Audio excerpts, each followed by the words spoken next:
Welcome to Paragon TV. I'm Randall Paul. This is Dave Young. This is the Retirement Show. Today, Dave, I'd like to ask you a kind of personal question, and that is, when I retire, I'm concerned also about my spouse.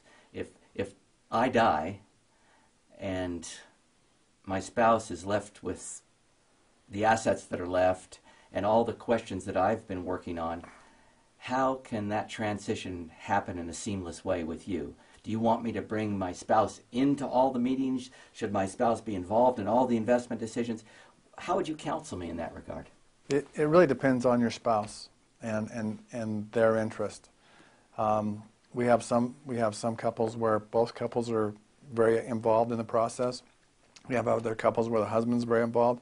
We have other couples where the wife takes care of everything. So it really depends on the couple. What I want to have in place is I want to have a structure, and I want both you and your spouse to understand what that structure is and how it works. Like all your important paperwork, I want you and your spouse both to know where that is, so we don't have a situation where you walk out and get hit by a truck tomorrow, and now all of a sudden everyone's digging through your desk trying to figure out what you owned. Right.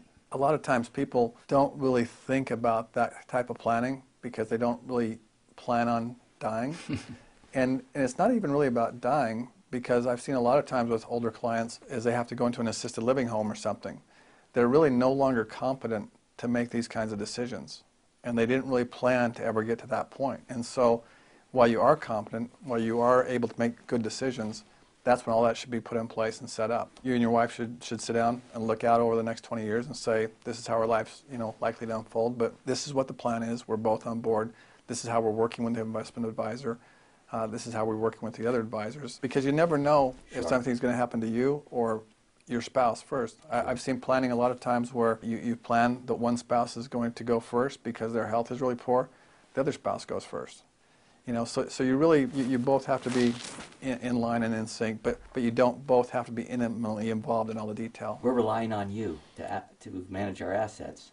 What happens if you get in an accident? What happens if you get killed? What's Paragon doing that will give me comfort that the transition will be seamless on your side? Obviously, my family would be very upset, would be probably the first thing that would happen.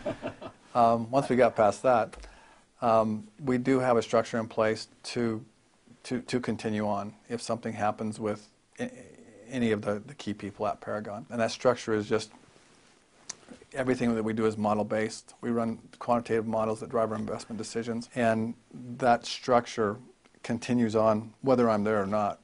And so, well, what if you don't, what if you're not comfortable with the new structure if something were to happen to me? Well, like I've said before, this is your account at Schwab.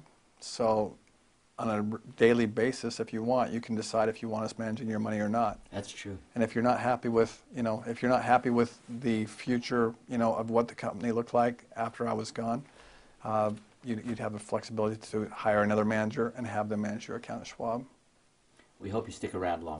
I do too. Thanks. Thanks for being at Paragon TV today. We'll see you soon.